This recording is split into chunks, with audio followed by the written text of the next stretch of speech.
This animation clarifies some of the misconceptions around seismic surveys. Sound from seismic arrays only occurs approximately every 10 seconds and lasts just a tenth of a second, which means sound is only produced for 1% of the entire survey period. The sound energy level quickly dissipates over distance. While a given permitted area may be vast, the actual survey activity area is quite small.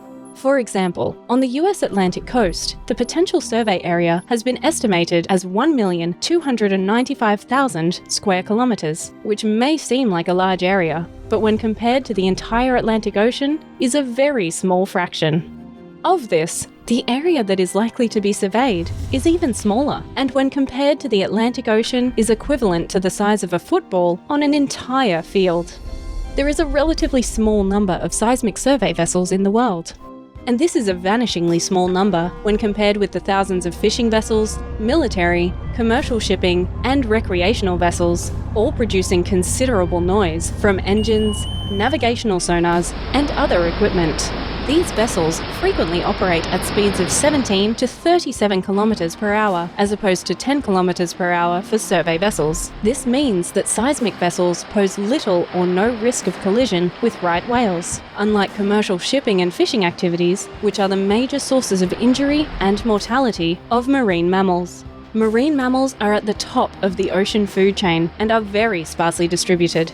It is not unusual to go for many hours or even days without sighting a single marine mammal. If they avoid the sound source, which many do, then the potential for them to come within range of the sound source is even more unlikely.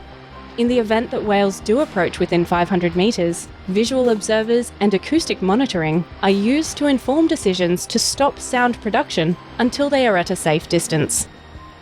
The sound generated during the survey is not continuous, as operations will stop for routine maintenance, adverse weather conditions, and for mitigation measures to minimize sound exposure of marine life. These stoppages result in a general downtime of between 20 to 30%. This downtime, coupled with the short 1/10 second pulses, which are emitted every 10 seconds, results in a total of only about 15 hours of sound production over a 3-month period of a typical survey. Over the length of this video, the total duration of sound that would have been produced equates to only 2 seconds.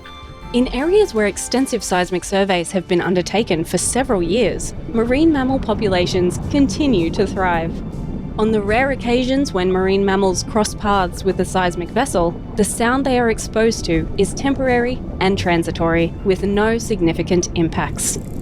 While the likelihood and level of sound exposure from seismic surveys has been greatly exaggerated, our industry remains committed to careful monitoring of the environment and supports research to shed additional light on the potential, however remote, that our activities may have any as yet undetected effect on the marine environment.